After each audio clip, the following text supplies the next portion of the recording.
এই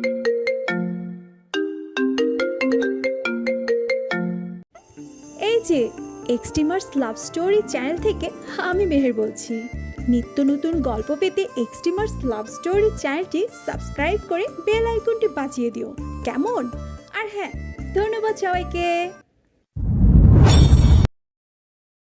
এত অসুস্থ হলে কি করে মির্জাফরের বংশধরগুলো?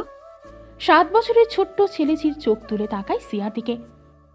আমি কিছু করিনি, সব দোষ বিনালের।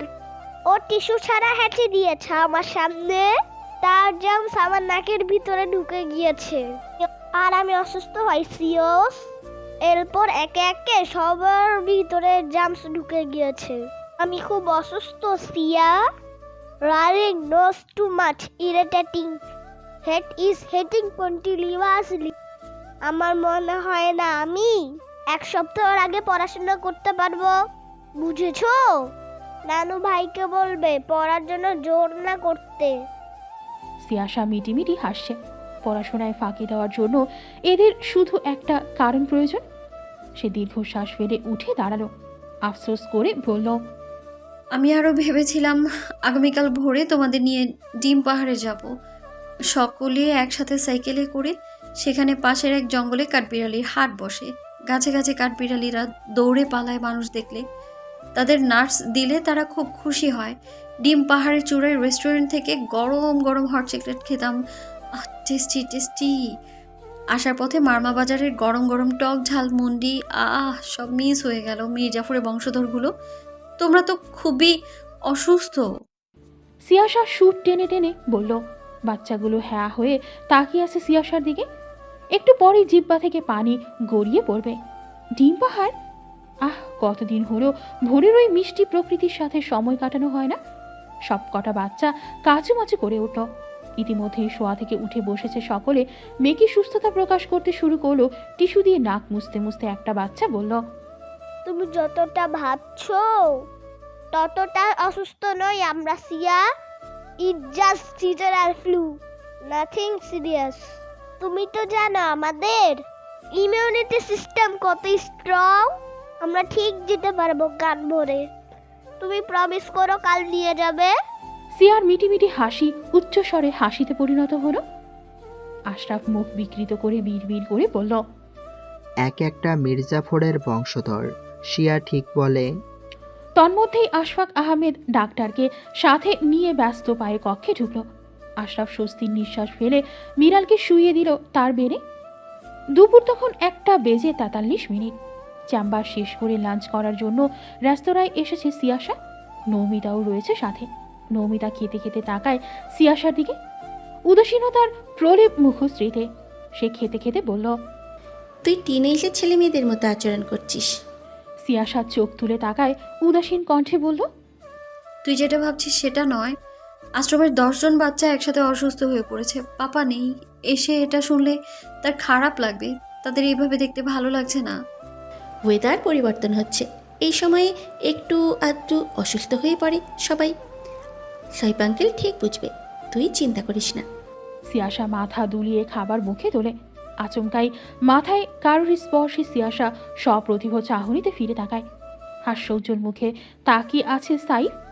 সিয়াশা খানিক চেঁচিয়ে উঠল পাপা বলে। খাবার ছেড়ে ছুঁড়ে ঝাঁপিয়ে পড়ল বাবার বুকে। সাইফ সাদরে আগলে নেয় মেয়েকে। মাথায় স্নেহের পরশ দিয়ে মাথায় হাত বুলিয়ে দিল। আমার বাচ্চা অনেক মিস করেছে আমায়। মেয়ের উত্তর আসে না, বরং কাঁধে গরম জলের স্পর্শে সাইফ কিছুটা আশ্চর্য হয়। তার মেয়েটা এতটা নরম হয়ে মেয়ে নয় যে সামরিক দূরত্বে কেঁদে দেবে। এই কান্নার পেছনে অন্য কোনো কারণ আছে কিনা এমন প্রশ্ন সাইফের মনে হানা দিল না। সে আরো আধুনিক গলায় বলল, আরে কি হয়েছে বাচ্চা, কাঁদছো কেন? পাপা এসে গিয়েছি তো। আমার সিয়া তো এতটা দুর্বল নয়, তাই না? সিয়াশা নাক টানতে টানতে বাবার কাঁধের শার্টে চোখ মুখ মুছল। আনহাইজেনিক বাজে অভ্যাস, কিন্তু সাইফের কাছে আনন্দদায়ক। বাবার আদুরে বিড়াল। তোমার সিয়া তোমার ক্ষেত্রে প্রচুর দুর্বল। তোমায় ছাড়া ভালো লাগে না পাপা। মামু নানু ভাই যে চিকেন বান এনে দেয় তা মজা না, তুমি যেটা আনো সেটা টেস্টি। আমার পেট ভরে নি। এতদিন তোমায় মিস করেছি আমি খুব। সিয়াশা নাক টেনে বলল। সাইফের মুখ ভোঁতা হয়ে গেল। ভোঁতা মুখে বলল, আমায় না বলো আমার আনা চিকেন বানকে মিস করছো? সিয়াশা হেসে উঠল। ফের জিজ্ঞাসা করলো, কখন আসলে আমার বলে না কেন? আরে এয়ারপোর্ট থেকে সোজা তোমার কাছে চলে আসলাম, আর বলে দিলে কি আমার বাচ্চা আমায় কতটা মিস করেছে এটা কি দেখতে পারতাম বলো? সিয়াশার ভ্রু কুঁচকে যায়। সন্দিগ্ধ গলায় বলে, তুমি কিভাবে জানলে আমি এখানে আছি? সাইফ বোকা বোকা হাসি দেয়। কিছু বলতে উদ্যত হলেই নমিতার উচ্ছ্বাসিত কণ্ঠ ভেসে আসলো। High handsome. সাইফ হাসি মুখে তাকায় নৌমিতার দিকে। মুখে মেকি লাজুকতা ফুটিয়ে তুলে লাজুক কণ্ঠে বলল, আহ নমি, এই বাচ্চা কাচ্চার সামনে এভাবে বলো না, আমার লজ্জা করে তো নাকি। নৌমিতা খিলখিলিয়ে হেসে উঠল। সিয়াশা ডানে বামে মাথা নেড়ে নিজের সিটে বসল। সাইফ গিয়ে নৌমিতার পাশে বসে আমোদিত উৎসুক কণ্ঠে বলল, এই নৌমি, বলি কি ওই তোমাদের ডিপার্টমেন্টে কোনো সুন্দরী কম বয়সী বিবাহযোগ্য পাত্রী আছে নাকি? থাকলে সিয়াকে একটা খোঁজ করে দিও তো। এই তুমিই ভাবো আমি এক সুদর্শন ড্যাসিং বিবাহযোগ্য পাত্র, কিন্তু এই চুল ছাড়া ঘটকগুলো না আমার জন্য শুধু বুড়ি পাত্রী খোঁজ নিয়ে আসে। এটা কি করে হয় বলো? আমি কত হ্যান্ডসাম, এর জন্যই তো আমি বিয়ে করতে পারছি না। আর আমার মেয়েটাকে চিন্তায় ফেলেছি। এই দেখেছো দেখেছো কত শুকিয়ে গিয়েছে আমার মেয়েটা। হ্যাঁ, নৌমিতা আবারও হেসে উঠল। মাথা নেড়ে বলল, আমি খোঁজ রাখবো আঙ্কেল। আহ আরে আঙ্কেল বলো না, বুকে ব্যথা লাগে বুঝলে, বুকে ব্যথা লাগে। ও সরি সরি হ্যান্ডসাম। তোমাদের ঢং শেষ হলে এবার আমায় একটু বলো তো পাপা, তুমি কি খাবে? সাইফ আরো উৎসাহিত গলায় বলল, এমন কিছু যা spicy, juicy, saucy, crunchy, cheesy, যার মধ্যে একটু বিট থাকে, টমেটো থাকে, শসা থাকে, লেটুস থাকে, এমন কিছু একটা হেলদি ফুড অর্ডার করো। হ্যাঁ, সিয়াশা ভ্রু কুচকে শুনছে ইনডিরেক্টলি বলা বার্গারের বর্ণনা। কোনো মতেই এখন বার্গার খেতে দেবে না সে। তাই সাইফের এই আবদার সে গম্ভীর গলায় বলল, একটা ফ্রেশ জুস আর টুইস্টার ছাড়া কিছু পাচ্ছ না? বাসায় গিয়ে ভাত খাবো, মৃন্ময়ী কষ্ট করে রান্না করে। সাইফ মুখ ছোট করে তাকায় সিয়াশার দিকে। সকলে খাওয়া দাওয়া করছিল আর কথা বলছিল। কথার ফাঁকেই সাইফের চোখ যায় মেয়ের পোশাকে। নিজ চোখে এই প্রথমবার মেয়েকে শাড়িতে দেখছে সে। কয়েক দফা মুগ্ধ হয় মা রূপী মেয়েকে দেখে। জুনিয়র আশা তাতে কোনো সন্দেহ নেই, কিন্তু অযথায় তার মনে খটকা লাগে মেয়ের এই পরিবর্তনের কারণ কি? আদৌ স্বাভাবিক নাকি অস্বাভাবিক? খাওয়া শেষ হলে সাইফ মেয়ের হাত ধরে বেরিয়ে পড়ে। হাসপাতালে পৌঁছে দিয়ে আসবে। তারা দিয়ে দাঁড়িয়েছিল হাইওয়ের পাশে। ড্রাইভার গাড়ি ঘুরিয়ে আনছে তাই অপেক্ষা করছে। তবে রাস্তার ওপারে থাকা গাড়িটি বাধাপ্রাপ্ত হলো ট্রাফিক পুলিশ দ্বারা। ট্রাফিক পুলিশরা রোড স্ট্রাক করে রাখা হয়েছে কোনো কারণে। সিয়াশা কৌতূহলী গলায় বাবাকে জিজ্ঞাসা করল, হঠাৎ রোড স্টাক করে রাখা হয়েছে কেন পাপা? সাইফ সরু দৃষ্টিতে পর্যবেক্ষণ করছিল সবকিছু। মেয়ের কৌতূহলী প্রশ্নে বলল, সাধারণত বিশেষ মান্যগণ্য কেউ গেলে এরকমটা করা হয়, রাস্তা আটকে দেওয়া হয় যেন ওই জ্যাম না বাঁধে। এখন কে যাচ্ছে? আবারও প্রশ্ন করতেই দেখতে পেল 20-25টা গাড়ি লাইন বেঁধে চলে যাচ্ছে। প্রত্যেকটা গাড়ির সামনে এক কিনারায় ছোট্ট বাংলাদেশের পতাকা উঠছে। সবগুলো একই ধরনের। এই গাড়িগুলো সিয়াশা চেনে। সেনাবাহিনীদের গাড়ি। সেনানিবাসের সকল কর্মকর্তা এই গাড়িগুলোই ব্যবহার করে। তার নানু ভাই এখনও ব্যবহার করে। 10 মিনিট পর সকল গাড়ি চলে যেতেই রাস্তা ছেড়ে দেয় সাইফ, মেয়ে আর নৌমিতাকে নিয়ে গাড়িতে উঠে পড়ে। সিয়াশা বাবাকে আবারও প্রশ্ন করল, ওগুলোতে কারে এভাবে কারা নিয়ে গিয়েছে পাপা? আর এভাবে রোড স্টাক করে রাখা হয়েছে কেন? গতকাল রাষ্ট্রীয় এক মিশনের সমাপ্তি ঘটেছে, আজ তার চূড়ান্ত শুনানি ছিল। মিশনটিতে নিরাপত্তা বাহিনীরা ভিক্টোরি অর্জন করেছে, তারাই ফিরছিল। পথিমধ্যে একটা অনাকাঙ্ক্ষিত হামলায় কিছু সেনা সদস্য আহত হয়েছে, তাই রোড স্টাক করা হয়েছে যেন তাড়াতাড়ি হাসপাতালে পৌঁছাতে পারে। সিয়াশার বুকটা ধক করে উঠল। শেষবার যেদিন দর্পণের সাথে কথা হয়েছিল সেদিন সে বলেছিল কোনো রাষ্ট্রীয় মিশনের কাজে রয়েছে। দর্পণের কিছু হয়নি তো সে ঠিক আছে। মস্তিষ্ক জ্ঞান শূন্য হয়ে গেল। উদ্বিগ্ন গলায় বাবাকে জিজ্ঞাসা করলো, পাপা কারা আহত হয়েছে? ঊর্ধ্বতন কর্মকর্তারাও কি আহত হয়েছে? সাইফের ললাটে ভাঁজের সৃষ্টি হয়। অবশ্যই বিরক্তির এইসব বিষয়ে মেয়ের এত কৌতূহল তার পছন্দ হলো না। থমথমে গম্ভীর গলায় বলল, এই সকল বিষয়ে এত আগ্রহ দেখাবে না Siya. Do your work and give full focus on it. Siyasha দমে গেল। বাবাকে আর কোনো প্রশ্ন করল না। মেয়েকে হাসপাতালে পৌঁছে দিয়ে সাইফ ব্যস্ত গতিতে গাড়িতে ওঠে। তখনই একদল ফরমাল পোশাকে আবৃত সুঠাম দেহের অধিকারী লোক সাইফের গাড়ির মিররে নক করে। সাইফ গাড়ির কাজ নামায়। পরিচিত আতঙ্কিত মুখ। সাইফ মুখ বের করে ব্যস্ত কণ্ঠে জিজ্ঞাসা করল, কিছু বলবে মেহমাদ? তন্মধ্যে একটি লোক এগিয়ে এসে বলল, স্যার, আপনাকে কিছু ইমেল পাঠিয়েছি, কোনো রেসপন্স করেননি। সাইফ বিরক্ত হয়ে গেল। তিরিক্ষি কণ্ঠে বলল, প্রতিদিন আমার শত শত মেল আসে মেহমাদ, কোনটা রেখে কোনটা দেখবো। তোমার কিছু বলার হলে সামনাসামনি বলবে, ইমেল চেক করার সময় হয় না, বুঝলে? স্যার, গুরুত্বপূর্ণ কিছু কথা ছিল। আমারও তোমার সাথে গুরুত্বপূর্ণ কথা রয়েছে, কিন্তু এখন নয়। আমি এখন ব্যস্ত আছি মেহমাদ। বাচ্চারা অসুস্থ, এখন পর্যন্ত তাদের কাছে যেতে পারিনি। আমি ফ্রি হয়ে তোমায় কল করব। অফিসে চলে এসো, কেমন? Okay sir. বলেই মেহমাদ সরে দাঁড়ায়। সাইফ কিছু একটা ভেবে আবারও মাথা বের করে বলল, মেহমাদ, জি স্যার। তার উপর নজর বাড়াও। Okay sir. সাইফ মাথা নেড়ে গাড়ি স্টার্ট দিতে দিতে বলল। সাইফ ম্লান মুখে হাত বুলিয়ে দিচ্ছে ছোট ছোট মাথাগুলোতে। অসুস্থ থাকায় বেশি ঘুমাচ্ছে, শরীর দুর্বল। সাইফের চোখের কোণা টলমলে। আসা যাওয়ার পর থেকে বেঁচে থাকার কারণ হিসেবে সিয়াশা আর এই ছোট ছোট নিষ্পাপ মুখগুলোকেই গ্রহণ করে। এদের মধ্যে কারোর কিছু হলে সে কি নিয়ে বাঁচবে? তার চেয়েও বড় কথা, সে নিজেকে মুখ দেখাবে কি করে? এমনিতেই অভিমানী মেয়েটি তাকে দুনিয়ার সবচেয়ে নিষ্ঠুর তকমা লাগিয়ে দিয়ে গিয়েছে। যেই তকমা আজও সে বয়ে চলেছে। এই বিদঘুটে তকমা বয়ে চলতে যে তার খুব কষ্ট হয়, যা সারা জীবনের জন্য বুকে দাফন করে রেখেছে। কাউকে মুখ ফুটে বলার সুযোগটুকুও হয়নি তার। সকলের বিছানার পাশে একটা করে গিফট বক্স রেখে দিল সাইফ। বিদেশ থেকে এনেছে সকলের জন্য। একে একে সকলে কপালে চুমু দিয়ে গায়ে কমফোর্টার টেনে দিয়ে সে কক্ষ থেকে বের হয়ে আসে।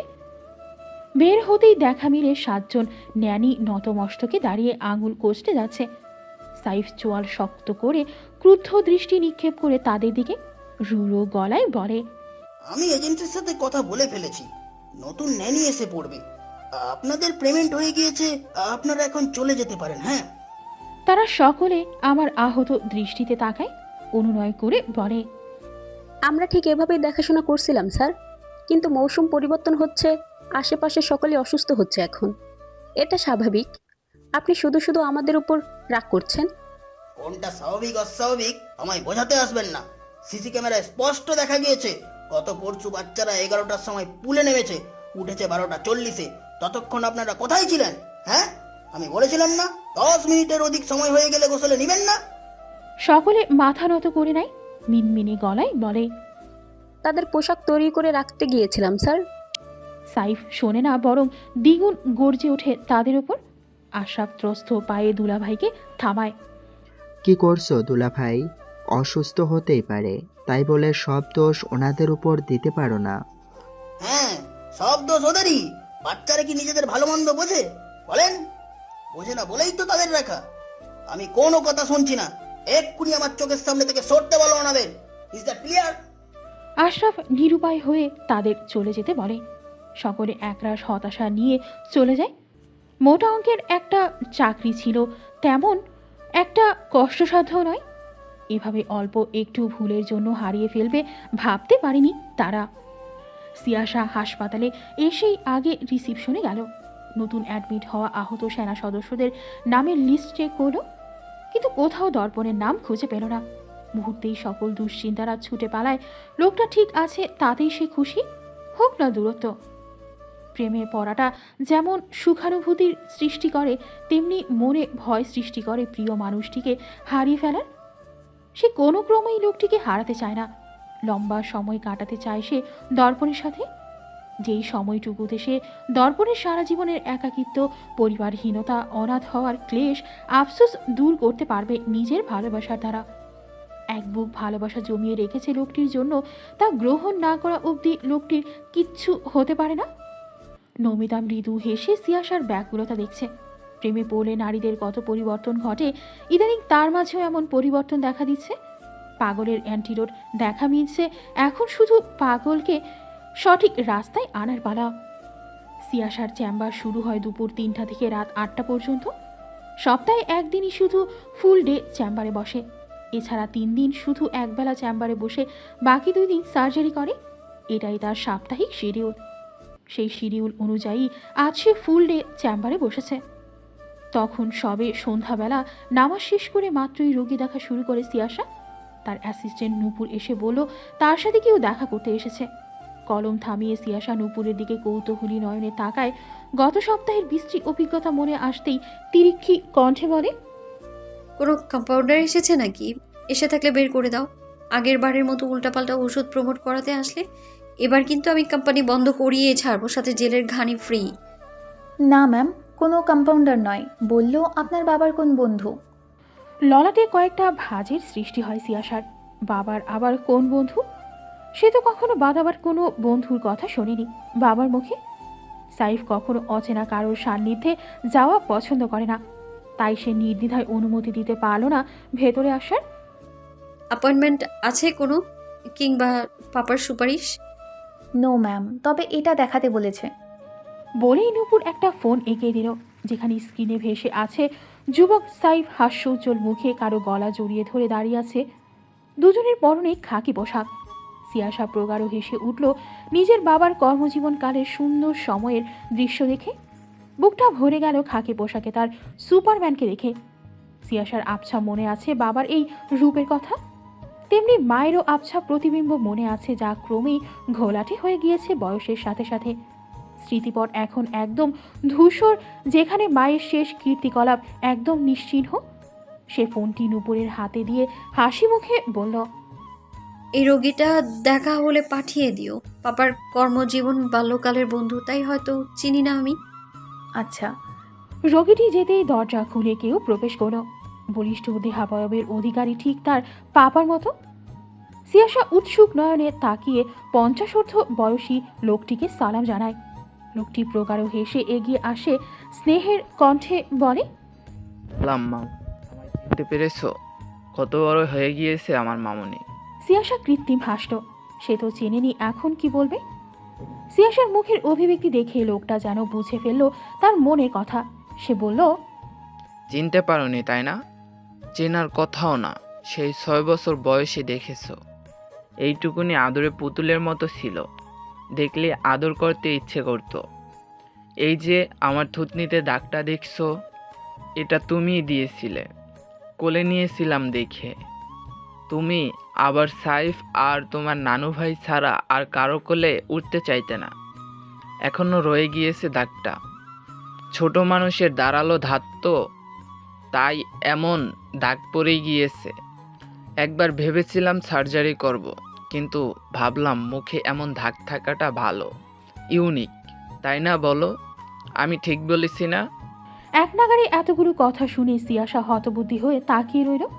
সে এত দুষ্টু ছিল যে কারোর থুতনি কামড়ে দিয়েছে। সে অপ্রস্তুত হেসে বলল, হ্যাঁ আঙ্কেল, আপনি ঠিক বলেছেন। দাগটাই আপনাকে মানাচ্ছে না, কিছুটা হলিউডের ভিলেনদের মতো দেখতে লাগছে। কথাটা বলেই সিয়াশার জিভ কাটলো, কি বলতে কি বলে ফেললো, কিন্তু লোকটি কিছু মনে তো করলই না, বরং আরো উচ্চস্বরে হেসে উঠল। আমোদিত কণ্ঠে বলল, ঠিক বলেছো মামুনি, ঠিক এর জন্যই আমি দাগটা এখনো রেখেছি। এটা একটা ভিলেন ভাইপানে।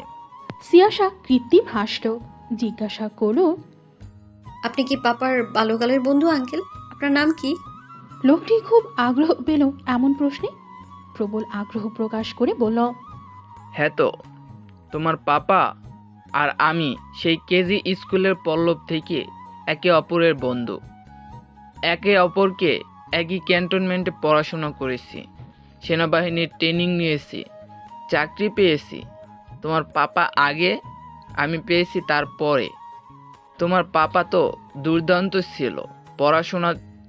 পড়াশোনা থেকে শুরু করে কর্মজ জীবনে সর্বদা ফার্স্ট থাকতো তার পজিশন। এরপরে আমরা একসাথে কাজ করি। ও অনেক আগে মেজর হয়ে যায়, কিন্তু আমি তখন পিছিয়ে ছিলাম। ওই দেখে দেখে আমাদের ব্যারাকে কাটানো দিনগুলো, কত ছবি, আর আমি এখনো দেখি এগুলো, আর খুব করে মিস করি তোমার পাপাকে। বলেই সে ফোন বের করে সাইফ এবং তার ছবি দেখাতে লাগলো। সিয়াসা উৎফুল্লিত হয়ে দেখতে লাগলো বাবাকে। যেখানে কোনো জায়গায় সাইফ সহ অন্যান্য সোলজার্সরা গিটার বাজাচ্ছে, কখনো একসাথে খাচ্ছে তাঁবুর ভেতর বসে, তো কখনো পাহাড় চড়ছে। কত চার্মিং ছিল তার বাবা, এখন নিশ্চয়ই এগুলো মিস করে। এমন ছবি বাবা তাকে কখনো দেখায়নি।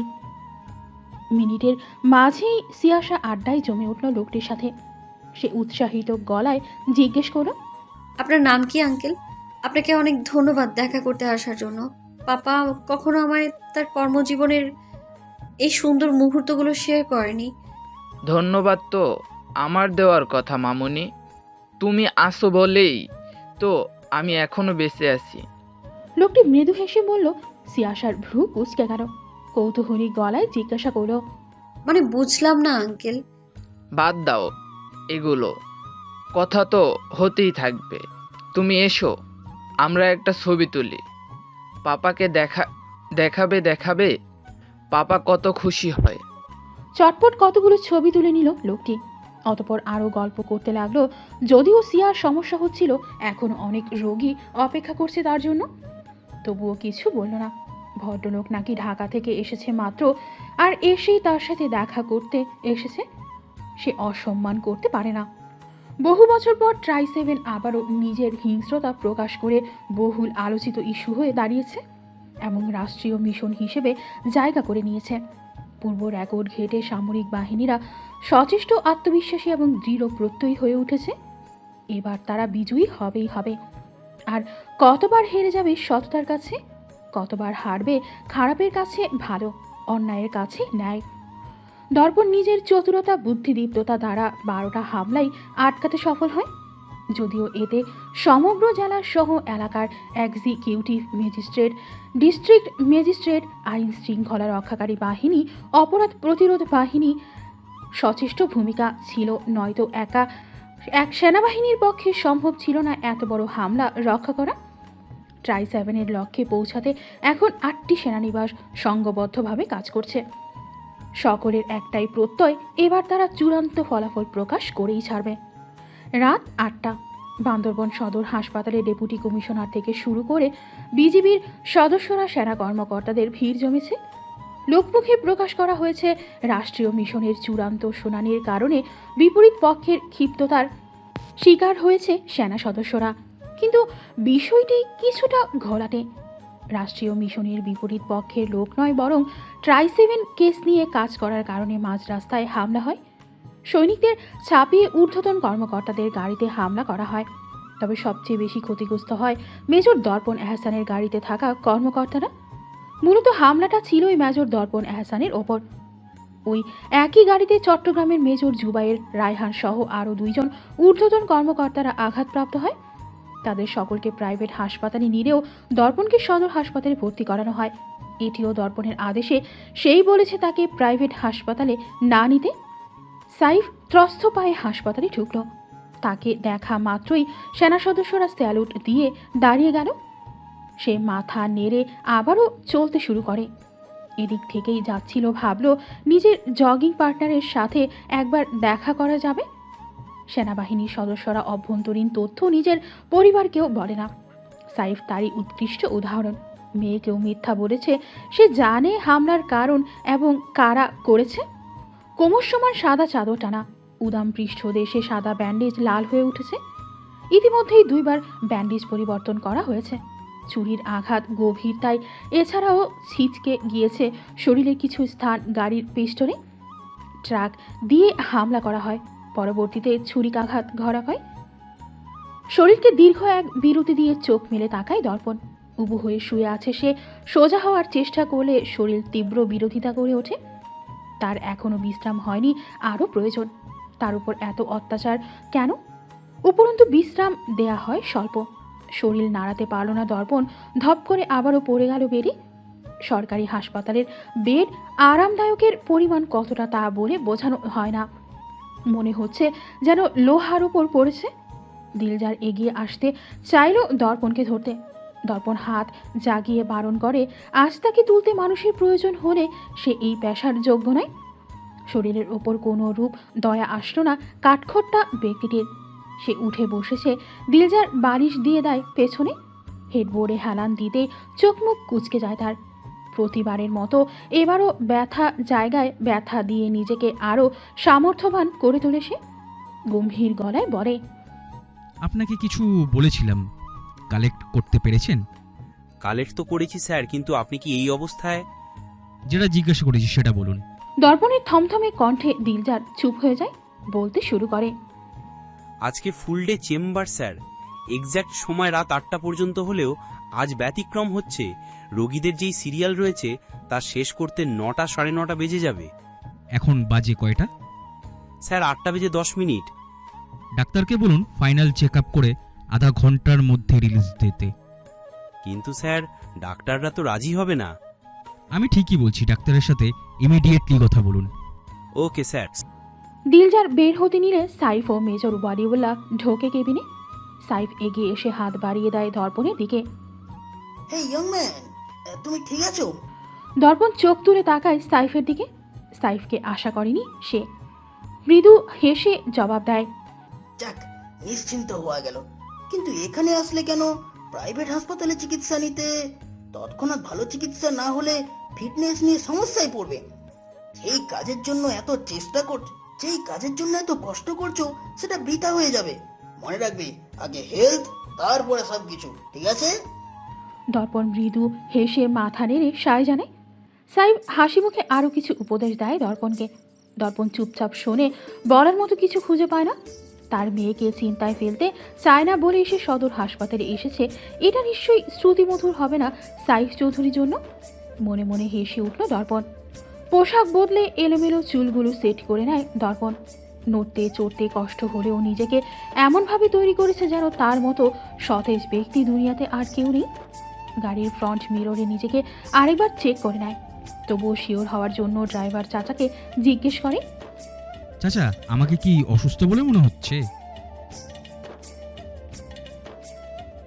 সেটা আপনি আর আমি জানি, সে জানে না, তাকে জানতেও দেওয়া যাবে না।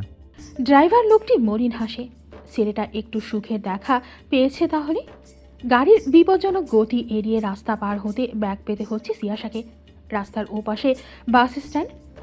রাস্তায় গাড়ির গতি দেখে একবার ভাবলো ড্রাইভারকে ফোন করলে ভালো হতো।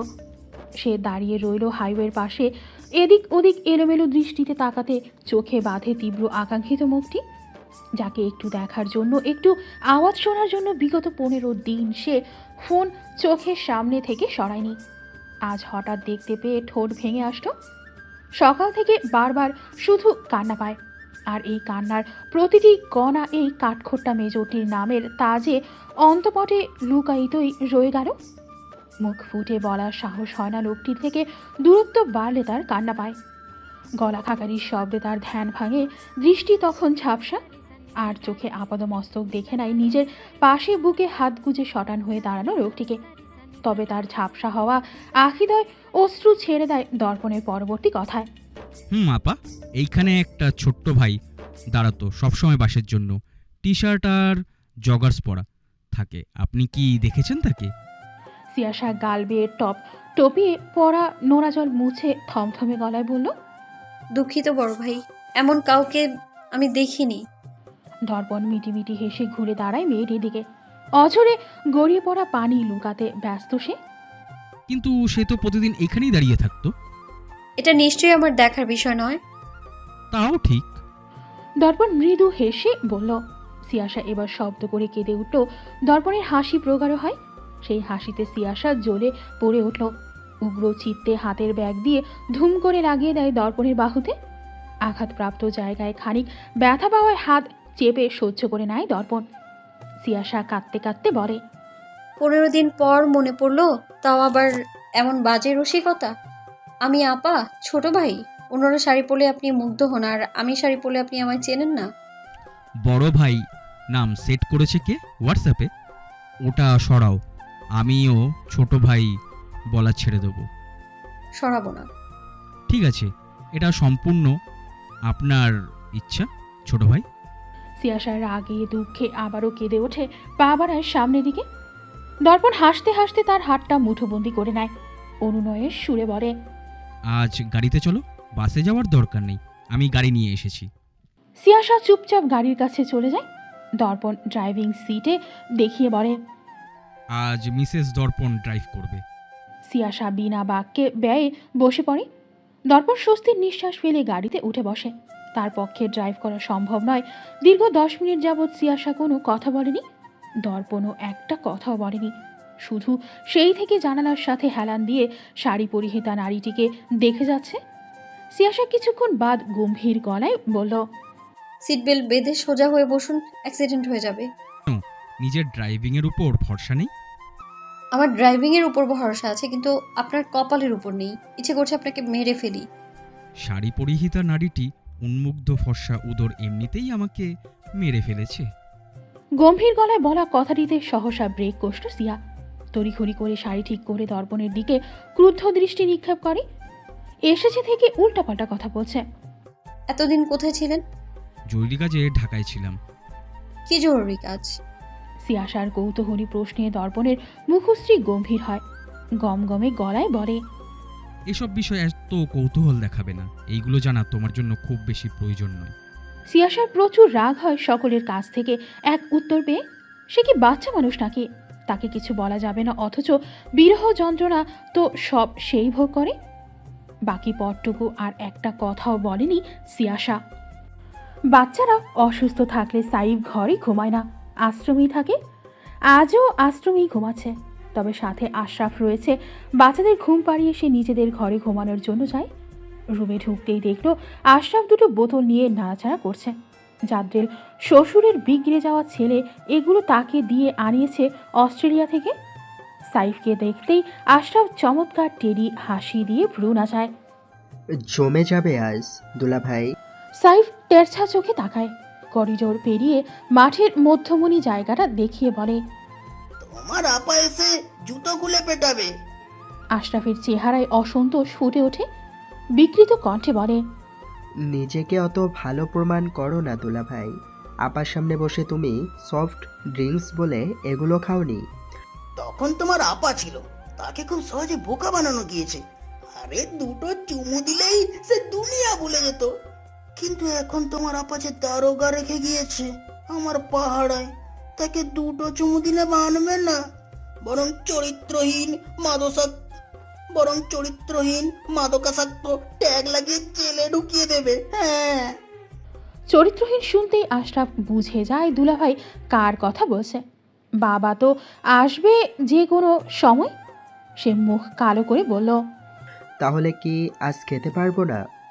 এগুলো চোখের সামনে এনেছো আর খাবো না, এত ভালো এখনো হয়নি, বুঝলে?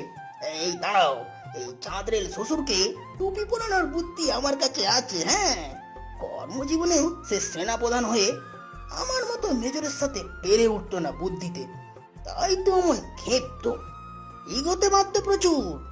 সে যেই তথ্য অন্য হয়ে খুঁজতো, আমি সেই তথ্য আরো 2 সপ্তাহ আগেই কালেক্ট করে বসে থাকতাম। সাইফ বাচ্চাদের ফ্রিজ ঘাঁটতে ঘাঁটতে বলল। আশরাফ খ্যাক খ্যাক করে হেসে ওঠে দুলাভাইয়ের কথায়, হাসতে হাসতে বলে, বাচ্চাদের ফ্রিজে কি খুঁজছো? সাইফ জবাব দেয় না, দুটো খালি জুসের বোতল বের করে নিয়ে আসে। আশরাফ হাঁ করে তাকিয়ে থাকে। তার দুলাভাই মহা দুষ্টু, পাপার সাথে কি শুধু শুধু বাঁধে। দুই বুদ্ধিমান এক জায়গায় হলে ঠোকাঠুকি তো হবেই। আশফাক আহমেদ সব কিছু পরিদর্শন করে এলেন ঠিক 10 মিনিট পরে। এসেই খানিক বিরক্তির প্রলেপ পড়ল তার মুখশ্রীতে। বুড়ো বুড়ো 2 দামড়া ছেলে বাচ্চাদের জুস খাচ্ছে। কাজে কর্মে বাচন ভঙ্গি একদম চাইল্ডিশ। পুরুষ মানুষ হবে স্ট্রং ব্যক্তিত্বের, তা না এই সাইফ আশরাফ দুটোই এক জাতের। কোনো কিছু নিয়ে সিরিয়াসনেস নেই। বিরক্ত হয়ে কোনো কথা না বলেই চলে গেল। সাইফ আশরাফ ফিক করে হেসে উঠে জাদ্রেল সেনাপ্রধানকে বোকা বানাতে পেরে। জীবনের কাছে, সততার কাছে, নিজের আত্মবিশ্বাসের কাছে চরমভাবে হেরে যাওয়া এক ও সৈনিক সাইফ। কেউ জানে না কেউ সেই সাহসী বীরটি কেন হেড ডাউন করে পদত্যাগ করেছিল। নিজের জীবনে বিদঘুটে এক অতীত থাকা সত্ত্বেও সিয়াসা নামক রাজকুমারীটির কাছে অতীত, বর্তমান, ভবিষ্যৎ একদম সহজ সরল স্বচ্ছ পানির ন্যায়, যেখানে নেই কোনো ভয় পিছুটান, বিদঘুটে অতীত। মেয়ের চারিপাশের পরিবেশটাকে সাইফ এভাবে তৈরি করেছে তার মেয়ে নির্ভয়ে বাধাহীন জীবনযাপন করবে, যেই জীবনে কেউ বাধা সৃষ্টি করতে পারবে না, কোনো সমস্যার সম্মুখীন হতে হবে না। সেই 6 বছর বয়স থেকেই সিয়াসা নিজের মন মর্জি মতো চলাফেরা করে। সাইফ কোনো কিছুতে না কখনো বাধা দেয়নি। পাহাড় চড়তে চাইলে হাইকিংও শু কিনে দিয়েছে, আকাশ চড়তে চাইলে টাকার বিনিময়ে দূর আকাশ ঘুরিয়ে এনেছে নিজ দায়িত্বে। মেয়ে যতটা স্বাধীনতা চায় তার থেকে দ্বিগুণ স্বাধীনতা দিয়েছে, তবে অগোচরে একজন ভীতু বাবার বৈশিষ্ট্যগুলোকেও প্রশ্রয় দিয়েছে। সিয়াসার অগোচরে তার চারিদিকে থাকে কর্মক্ষম অস্ত্রধারী দেহরক্ষী, যাদের কাজ সিয়াসার অজান্তে তার পথের কাঁটা দূর করে তাকে এগিয়ে চলার পথ করে দেওয়া, যেটা আজ পর্যন্ত বহাল রয়েছে। কিন্তু এই বিষয়ে সিয়াসা ঘুণাক্ষরেও কিছু জানে না, তাকে জানতে দেওয়া হয় না। সাইফ চায় না মেয়ে চলার পথে কোনো ইতস্ততা বোধ করুক কিংবা তার স্বাধীনতায় কোনো হস্তক্ষেপ হয়। সকাল 8টা। অফিসের 3য় শ্রেণীর কর্মচারী ছাড়া অন্য কোনো কর্মকর্তা নেই। সাইফ লম্বা কদমে হেঁটে নিজের কেবিনে ঢুকে যায়।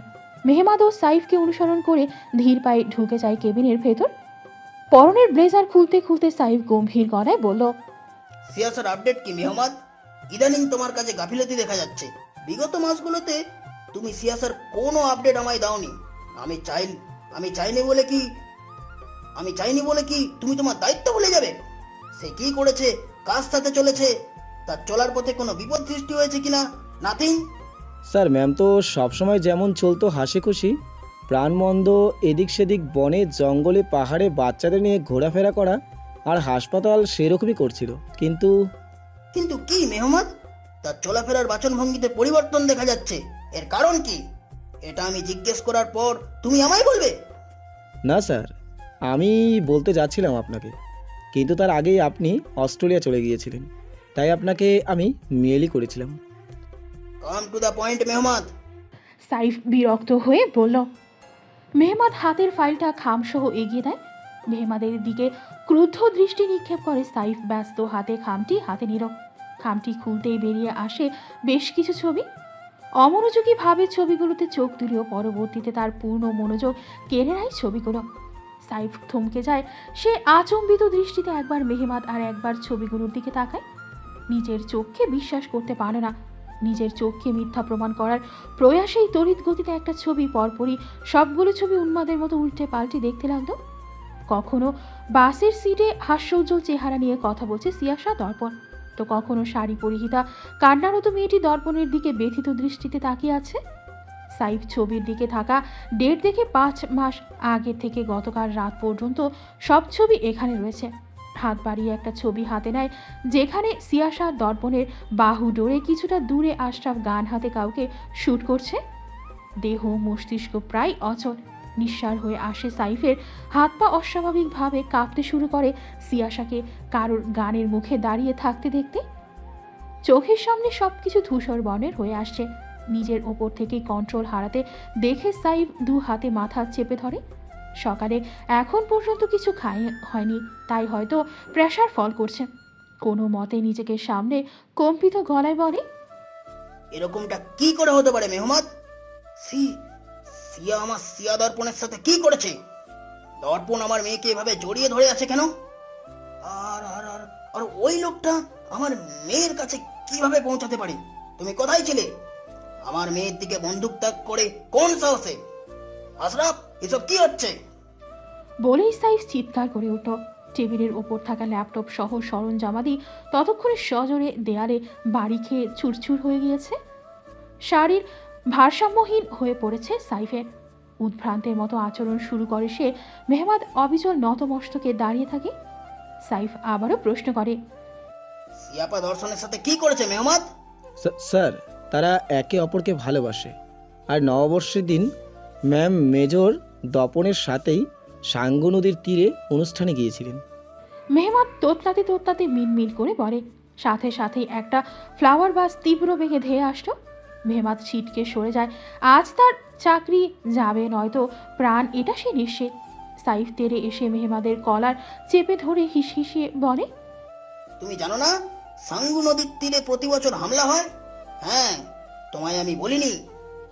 তাহলে তা না সত্ত্বেও সিয়াকে আটকালে না কেন? হ্যাঁ স্যার, আপনি তো বারণ করেছিলেন ম্যামের সামনে কখনো না যেতে। আর তাছাড়া আমরা ম্যামের কিছু হতে দিতাম না স্যার। আশরাফ স্যার না আসলে আমরা এই ম্যামকে সেভ করতাম। সাইফ ঝাড়া মেরে ছেড়ে দেয় মেহমাদকে। অশান্ত উত্তেজিত বদনে টেবিল আঁকড়ে দাঁড়িয়ে থাকে। খানিক্ষণ বাদ অত্যাধিক পরিমাণে শীতল কণ্ঠে জিজ্ঞাসা করলো, 5 মাস আগের ঘটনা সেটা, তুমি আমায় আজ বলছো? হ্যাঁ স্যার, আমি ভেবেছিলাম মেজর দর্পণ এহাসান আপনাদের ফ্যামিলির ফ্রেন্ড। আপনাদের সকল অনুষ্ঠানে তাকে দেখেছি, আর আপনাদের বাড়িতেও তো তার যাওয়া আসা ছিল। তাই আমি ভেবেছি হয়তো একটা ভালো সম্পর্ক রয়েছে আপনাদের সাথে, তাই ম্যামের সাথে দেখা করতো। কে আমার ফ্যামিলি ফ্রেন্ড, কে আত্মীয়, এটা দেখার বিষয় তোমার নয় মেহমাদ। তোমার কাজ শুধু সিয়াসার ইচ অ্যান্ড এভরি আপডেট আমায় দেওয়া। এত কিছু হয়ে গেল, আর আর আমি আমার মেয়েটা। সাইফের শ্বাস উঠে যায়। যার সুরক্ষার জন্য সে নিজের প্যাশন, আত্মগুরুর সততা ত্যাগ করে কাপুরুষের মতো বেঁচে আছে, আজ সেই নিজে থেকেই এই জঘন্য চক্রে জড়িয়ে গেল। তখনই তার ফোনে টুং করে শব্দ হয়। সাইফ ঝাপসা দৃষ্টি টেবিলের ওপর রাখা ফোনে তাক করে, যেখানে চিরচেনা একটি অ্যাকাউন্ট ভেসে উঠেছে।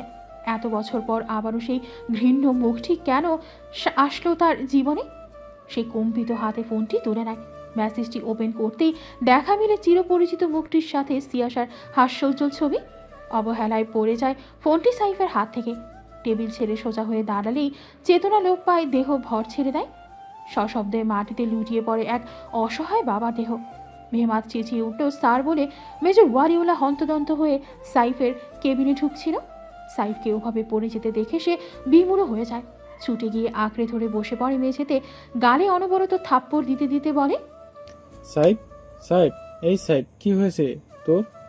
ওঠ সাইফ। মেহমাদ মেজর ওয়ালিউল্লাহ সাইফকে ধরে কাউচে শুয়ে দেয়।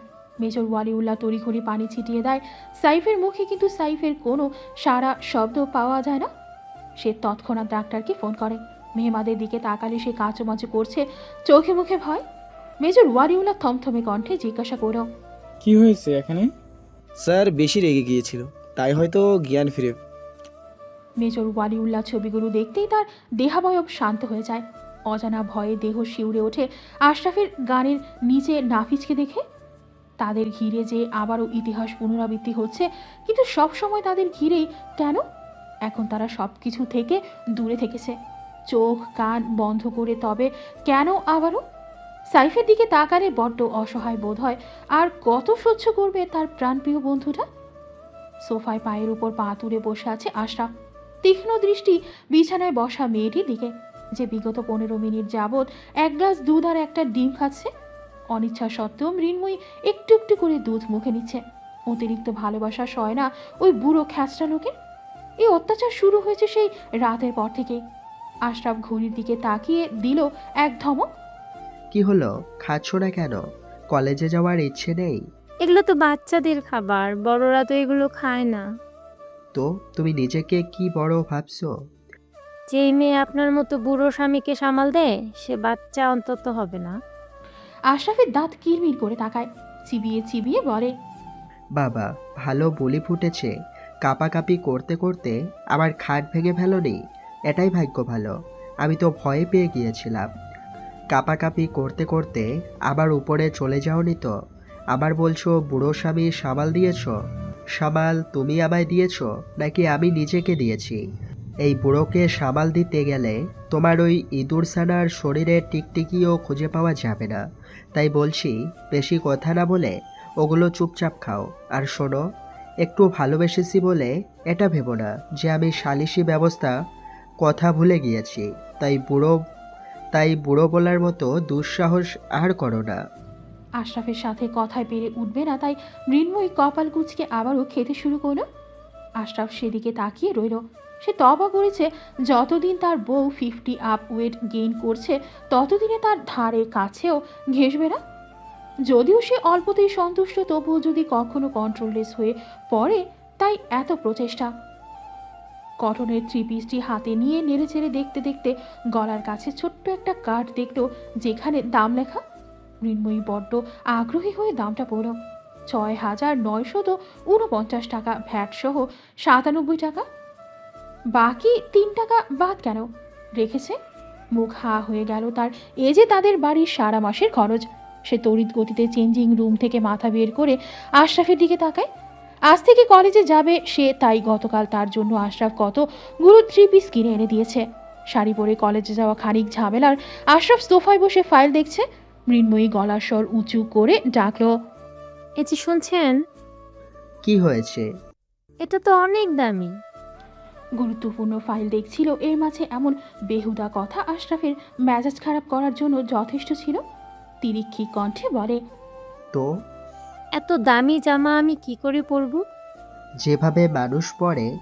কিন্তু আমি তো এত দামি জামা কখনো পরিনি। আর এটা তো টাকা অপচয় করা হলো। এই টাকায় তো আমাদের ঘরের সারা মাসের বাজার হয়ে যেত। শোন ইঁদুর সানা, 2 মিনিটের মাঝে যদি ওটা পড়ে না আসো না, তবে আমি নিজের হাতে পড়িয়ে দেব। তখন ভূমিকম্পে পৃথিবী নাড়িয়ে দিলেও ছাড় পাবে না, কিন্তু ভেবে দেখো। আপনি এমন কেন? সব সময় এমন করে কথা বলেন কেন? কেমন কথা বলেছি?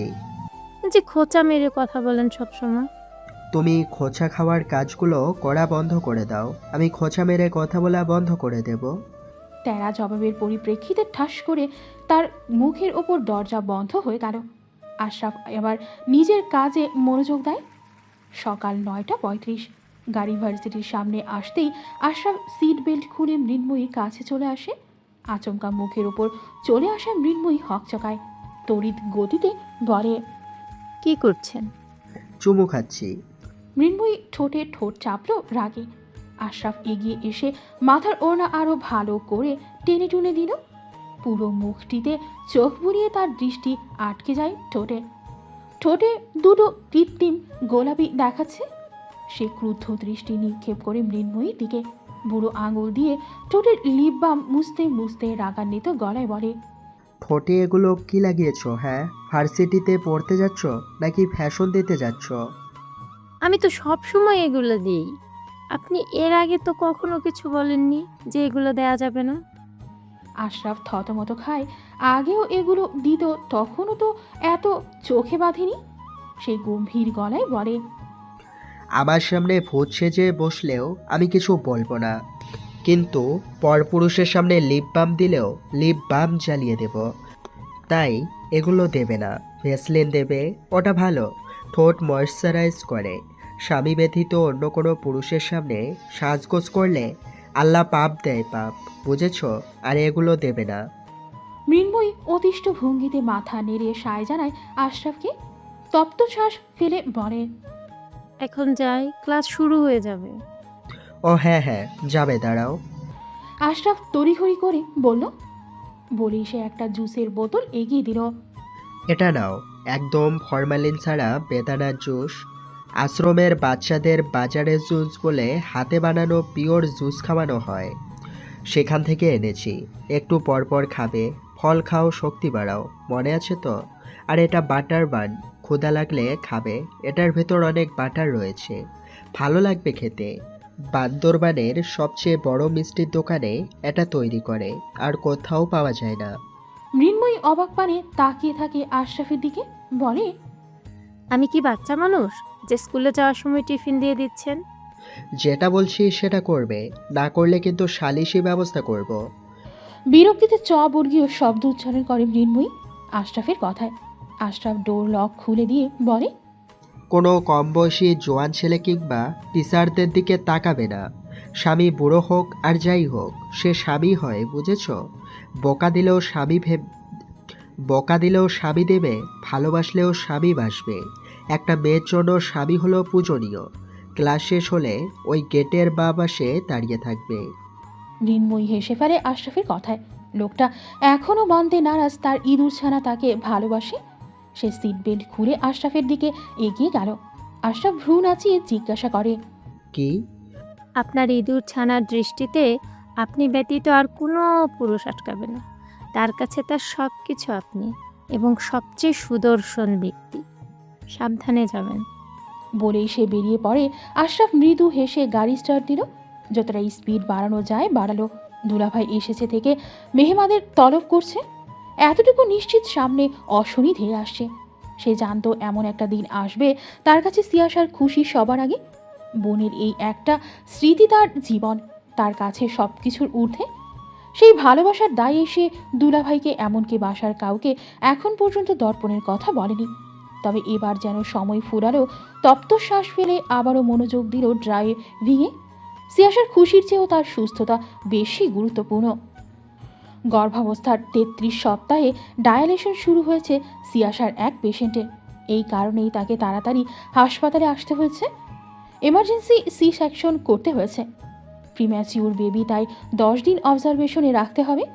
সিয়াসা ওটি থেকে নিজের কেবিনে আসলো 10:30টায়। আসার সময় বাবা চিকেন বান কিনে দিয়েছিল, গাড়িতে বসে সেটাই শুধু খেয়েছে, আর কিছু খায়নি। ক্ষুধা পেয়েছে, আয়াকে বলল নাস্তা দিয়ে যেতে কেবিনে।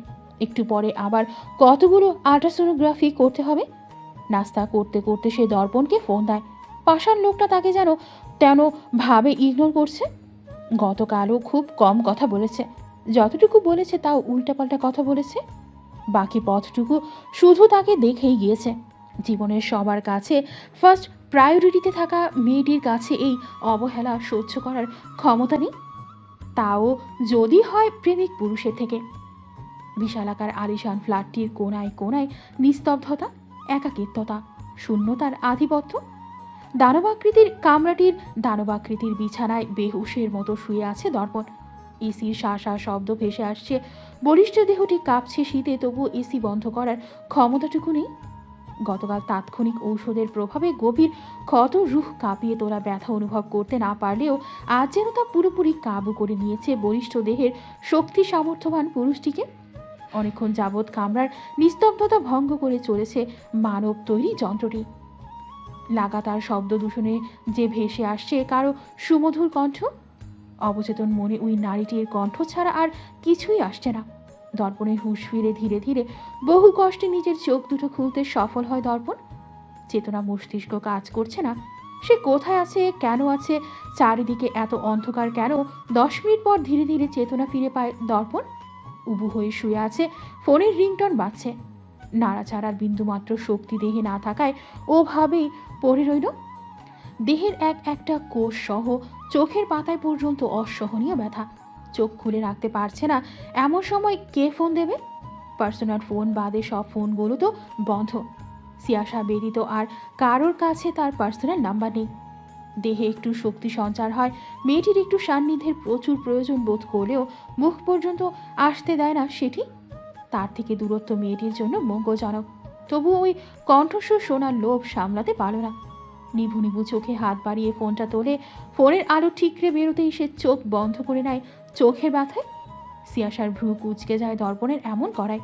সে খাওয়া রেখে ফোন কাছে আনে, চিন্তিত কণ্ঠে বলে, কি হলো? আপনি এমন কেন করলেন? চোখ মুখ এত শুকনো কেন? এখনো ঘুমাচ্ছেন? বেলা 11টা বাজে। শরীরের অসহনীয় ব্যথায় বাকশক্তি লোপ পাওয়ার জো। দর্পণের থেকে কোনো উত্তর না পেয়ে সিয়াসা উদ্বিগ্ন হয়ে পড়ে। এত অন্ধকার কেন? আপনি কি অসুস্থ? কি হয়েছে? আলো সহ্য করতে না পেরে দর্পণ ফোনটা কেটে দেয়। আবার অডিও কল দিয়ে ফোনটা কানের ওপর রাখে। ভেসে আসে সিয়াসার উদ্বিগ্ন কণ্ঠ।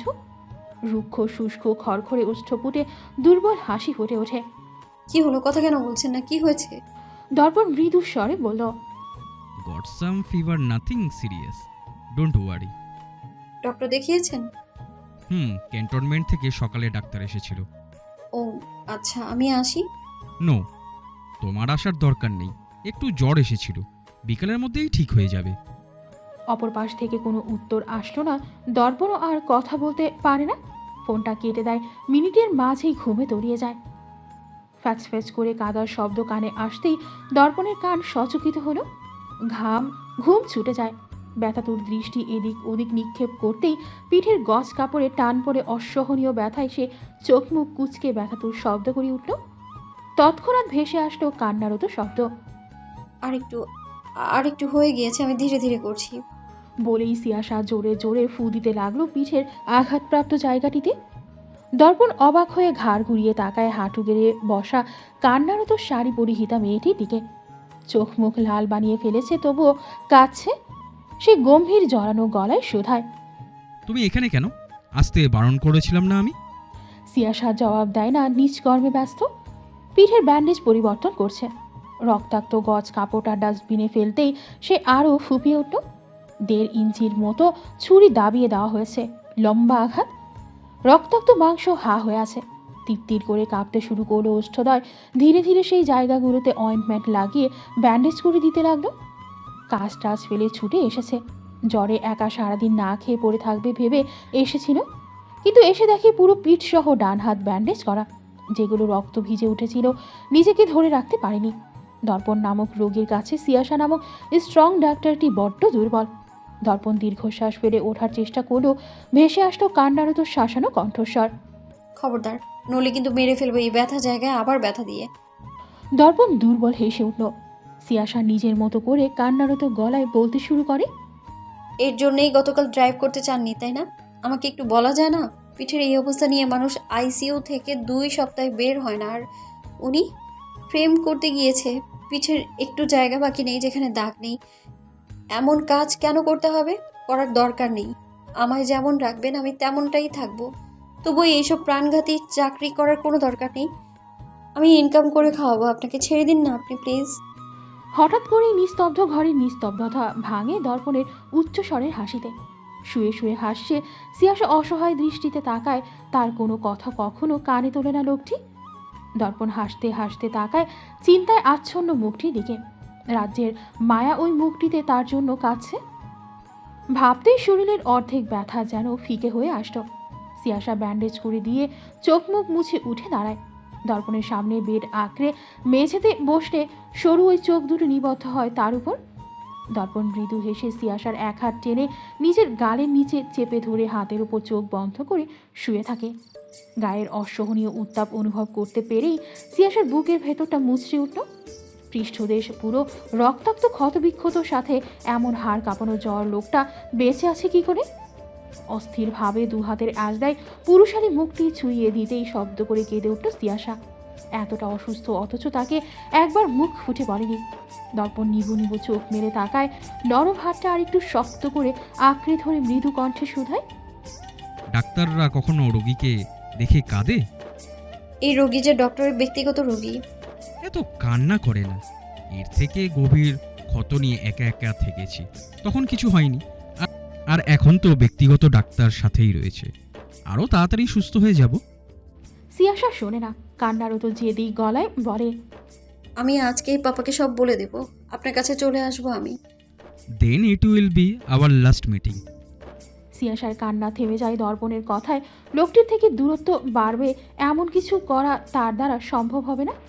আলগোছে আর্মি ছাড় চুলগুলোতে হাত বুলিয়ে জিজ্ঞেস করে, সকালে কিছু খেয়েছিলেন? Protein shake. দর্পণ চোখ বন্ধ করে বলল। সিয়াসা খেপে যায়। ধপ করে উঠে দাঁড়িয়ে রাগান্বিত গলায় বলে, জান যায় প্রোটিন শেক না যায়, পেট ভরে খেয়ে ওষুধ খেতে হবে তো সেই খেয়ালটুকু নেই। উনি ফিটনেস ঠিক রাখছে। বলতে বলতেই সে রুম থেকে বেরিয়ে যায়।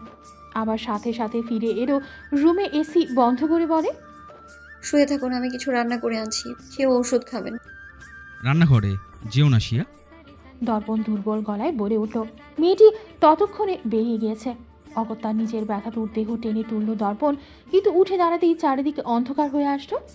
মাথাটা চক্কর দিয়ে উঠলেই দর্পণ মাথা আঁকড়ে ধরে বসে পড়ল। কিয়ৎকাল মাথা চেপে ধরে বসে নিজেকে সামলায় সে। পুনরায় উঠে দাঁড়ায় এবং দুর্বল পায়ে এগিয়ে যায় রান্নাঘরের দিকে। কোমরে আঁচল গুজে কাজ করতে নেমে পড়েছে সে। শু কেবিনেট থেকে একজোড়া জুতা নিয়ে এগিয়ে যায় রান্নাঘরের দিকে। সিয়াসা দর্পণকে দেখেই চেঁচিয়ে উঠল অসহায় কণ্ঠে শুধায়, আপনি এখানে কেন এসেছেন? শরীরে ব্যথা? আঘাতের জায়গাগুলো একদম কাঁচা রক্ত বের হবে নড়াচড়া করলে। কি লাগবে আমায় বলতেন। তুমি সব সময় থাকবে না, তখন আমার একাই চলতে হবে। জুতো ছাড়া রান্নাঘরে কখনো আসবে না। জুতো জোড়া এগিয়ে দিয়ে বলল দর্পণ। গ্যাসের সিলিন্ডারের মুখ ভালো করে চেক করে বলল, ওভেনের কাছে যাবে না, শক দিচ্ছে গতকাল থেকে। ইলেকট্রিশিয়ান ডাকার সুযোগ হয়নি। আচ্ছা। বলতে বলতে সিয়াশা ড্রয়িং রুমে চলে যায়। দর্পণও পিছু পিছু বেরিয়ে যায়। সিয়াশা আর চোখে তাকিয়ে অবলোকন করে দর্পণের আপাতমস্তক। ছোট্ট একটা হাঁটুর উপর পর্যন্ত শর্টস পরে আছে। এতক্ষণ তো কমফোর্টারের ভেতর ছিল, খেয়াল করেনি। লজ্জারা তরতর করে বেড়ে যায়। কাচুমাচু করে বলে, আপনি এরকম নাঙ্গাপুঙ্গা হয়ে ঘুরছেন কেন? দর্পণের চোখ যায় নিচের দিকে। সে তড়িৎ গতিতে কাউচের উপর থাকা টাওয়াল কোমরে পেঁচিয়ে নিল। থমথমে মুখে বলল, নিজের দৃষ্টি সংযত রাখুন। আপনি নিজেকে ঢেকে ঢুকে রাখুন। দর্পণ মৃদু হেসে হেঁটে নিজের রুমে চলে যায়। গতকাল এসে কাপড় ছেড়ে যেই ঘুমিয়েছে আর ওঠেনি। সকালে ডক্টর এসে একবার চেক আপ করে গিয়েছে, এই পর্যন্তই। ফ্রেশ হয়ে ট্রাউজার আর টি শার্ট পরে আবার বেরিয়ে আসে। আর ঘুমাবে না। ঘুমালে আরও অসুস্থ হয়ে পড়ে। তার চেয়ে বরং হাঁটাচলা করলে শরীর আরেকটু সতেজ হবে। ব্যথাদের এত প্রশ্রয় দিতে নেই। সিয়াশা হাত চালিয়ে রান্না করছে। বেলা তখন 1টা বেজে গিয়েছে। লোকটা খালি পেটে রয়েছে, ঔষধটাও খায়নি। দর্পণ গিয়ে সিয়াশার পাশে টুলে পা ঝুলিয়ে বসে পড়ল। সিয়াশা তাকে দেখে অতিষ্ঠ হয়ে মাথা নাড়ে চিন্তিত গলায় বলল, আপনি এখানে এসে বসলেন কেন? শুয়ে থাকুন। শরীরটার উপরে এত প্রেশার দেওয়া বন্ধ করুন। ওটাও রক্তে মাংসে গড়া, সহ্য করা ক্ষমতা হারাতে সময় নেবে না। আমার ডাক্তার ও ওষুধ দুটোই তুমি। তুমি কাছে থাকলে আমি এমনিতেই সুস্থ হয়ে যাব। এইখানে বসি, তোমায় বিরক্ত করব না, শুধু দেখব। কবি মশাই, বলেই সিয়াশা ফলের ঝুড়ি হাতে নেয়। অসুস্থ হয়ে কাব্যিক কথা বলতে শুরু করেছে। দর্পণ মৃদু হাসে। সিয়াশা একে একে মালটা, কমলা, বেদানা ছিলিয়ে দর্পণের সামনে দিয়ে বলে, এগুলো বসে বসে শেষ করুন, ঘাড় শুকিয়ে যাবে তাড়াতাড়ি। দর্পণ চুপচাপ খেতে শুরু করলো। কাজের ফাঁকেই সিয়াশা আর চোখে দেখে কিভাবে শান্ত বাচ্চাদের মতো বসে আছে বলিষ্ঠ দেহের পুরুষটি। মাঝে মাঝে তাকে এটা ওটা কেটে দিচ্ছে, তো কখনো হাত ধরে বসে থাকছে। সিয়াশা স্বল্প সময় চিংড়ি ভুনা করে দর্পণকে আগে খাইয়ে নিল। ঔষধ খাওয়াটা জরুরি। কাউচে বসে বসে টিভি দেখছে দর্পণ, আর সিয়াশা টি টেবিলের ওপর বসে বসে ভাত খাইয়ে দিচ্ছে তাকে। যতটা ধীর গতিতে খাওয়া সম্ভব দর্পণ তার চেয়েও ধীর গতিতে খাচ্ছে। এমন সুযোগ আর আদরটুকু যদি আর কখনো না পায়, হাতছাড়া করা যাবে না। তাই সে লুফে নিচ্ছে ভালোবাসাটুকু। দর্পণকে ওষুধ খাইয়ে সিয়াশা পুরো ঘর গুছিয়ে নেয়। রাতের জন্য রান্না, আরও কিছু রান্না করে রাখে, ফল কেটে রাখে, জুস বানিয়ে রেখে দেয় দর্পণের রুমে, যেন উঠলেই খেতে পারে। দর্পণের আধোয়া রক্তাক্ত কাপড়গুলোও নিজে হাতে পরিষ্কার করে। সাদা পানি লাল হয়ে নামছিল, তা দেখে মেয়েটির চোখ বারংবার ভিজে উঠছিল। সব কাজ শেষ করে সিয়াশা দর্পণের সামনে দাঁড়ায়। কাউচে বসে ঝিমোচ্ছে, মাথায় হাত বুলিয়ে দিয়ে বলে, এখন বিছানায় গিয়ে শুয়ে থাকুন তো, ভালো লাগবে। দর্পণ নিভু নিভু চোখে তাকিয়ে থাকে, কিছু বলল না। বলার মতো কারণ খুঁজে পেল না। অন্তরালে চিৎকার করে বলছে, যেও না। কেন যাচ্ছ? সিয়াশা ব্যাগ নিয়ে দরজা খুলে বেরিয়ে যায়। খুব ইচ্ছে করছে লোকটার কাছে আরেকটু থাকতে। এভাবে অসুস্থ রেখে গিয়ে সে নিজেও স্থির থাকতে পারবে না। কিন্তু বাড়িতে কাউকে কিছু বলেনি। হসপিটাল আওয়ারও শেষ হয়ে যাবে আর একটু পরে। পাপা যদি খোঁজাখুঁজি করে। জুতো পরে আরেকবার দৃষ্টিপাত করে দরজার ওপাশে বুকে হাত গুজে দাঁড়িয়ে থাকা ব্যক্তিটির দিকে। দীর্ঘশ্বাস ফেলে পা বাড়ালেই দর্পণ ডেকে ওঠে, শিয়া। সিয়াশা উৎসুক তাকায় দর্পণের দিকে। ম্লান কণ্ঠে এক অদ্ভুত আবদার করে বসে দর্পণ। আমায় একটু জড়িয়ে ধরবে? একটু। দেহের ভার ছেড়ে নিশ্চল নিশ্চুপ তাকিয়ে থাকে সিয়াশা। আজ আরও একবার অনুভব করতে পারল লোকটির চারিপাশে শুধু শূন্যতা আর শূন্যতা। অসুস্থ হয়ে বিছানায় পড়ে থাকলেও বুকে জড়িয়ে নেওয়ার মতো কেউ নেই। কাল বিলম্ব করল না সে। চুপচাপ এগিয়ে গিয়ে আলতো হাতে জড়িয়ে ধরল বলিষ্ঠ পৃষ্ঠদেশ। মুখটি ঠেকল বিস্তৃত বুকে। দর্পণ শক্ত করে জড়িয়ে নেয় নরম দেহটিকে। ভার হয়ে আসা মাথা এলিয়ে দেয় মেয়েটির কাঁধে। পা দিয়ে ঠেলে বন্ধ করে দেয় দরজাটা। ওখানে ওভাবেই ঘাড়ে মাথা এলিয়ে চোখ বুঝে দাঁড়িয়ে রইল একে অপরের সাথে মিশে।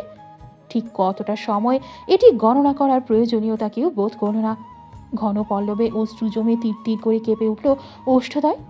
লোকটার যে তাকে খুব প্রয়োজন। এই যে তার সামনে শুধু প্রকাশ পায় কাঠখোট্টা মেজরটির দুর্বলতা, অসুস্থতা। সে আলতো হাতে ঘাড়ে হাত বুলাতে থাকে। একসময় নিজের দেহে প্রচুর ভারী অনুভব হয়। লোকটি কি এখানেই ঘুমিয়ে পড়েছে? সে কিছু বলতে যাবে তার আগেই ম্লান কণ্ঠে দর্পণ বলে উঠল, শিয়া। দেরি হয়ে যাচ্ছে। নির্দ্বিধায় মিথ্যা বলে দেয় সিয়াশা। আজ সে লোকটার তাকে বড্ড প্রয়োজন। তারা আছে? উহুম, লেট করে গেলে বাসায় বকা দেবে? উহুম। আর একটু থাকবে? মাথায় একটু হাত বুলিয়ে দেবে? ঘুমাবো। ওষুধের প্রভাবে খুব তাড়াতাড়ি ঘুম চলে আসবে। আমি ঘুমিয়ে গেলে তুমি চলে যেও। নিঃসংকোচ নয়, সংকোচে ভরপুর একটা আবদার। একটু মাথায় হাত বুলিয়ে দেওয়ার জন্য আবদার করতেও কতটা সংকোচ বোধ করতে হয়।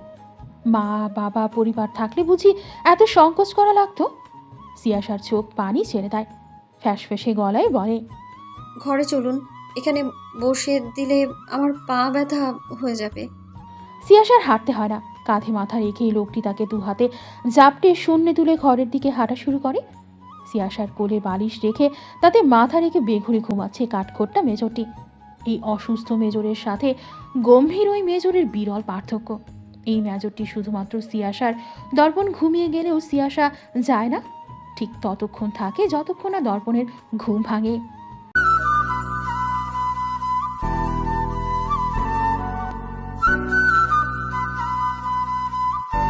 আপনাদের একটা লাইক, একটা শেয়ার আর একটা সাবস্ক্রাইব আমাদের জন্য উৎসাহ। আপনাদের জন্য আরো ভালো কন্টেন্টের প্রতিশ্রুতি। আপনার ছোট্ট ক্লিকে আমাদের পথ চলা বড় হয়।